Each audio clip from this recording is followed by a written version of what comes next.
realize Miguel's tostadas. Well, yeah, because people probably saw this and said, "Oh, that's a really cool symbol. I'm going to use it." Huh? I know, Hiccup. this is cool. But so what is it? What is the story behind it?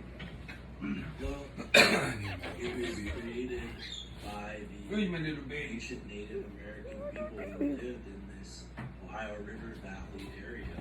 Multiple tribes lived in the area before Hello, settlers Hiccup. came, but I think Hello, it was Hiccup. much more ancient tribe that pursued Hello. all of them.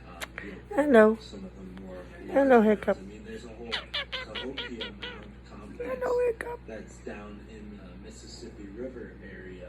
That's Hello, much Hiccup. larger. Who's that? That one I cannot Who's say. that? So people are gonna have to do their best. I think Who's it's that? CHCOH something.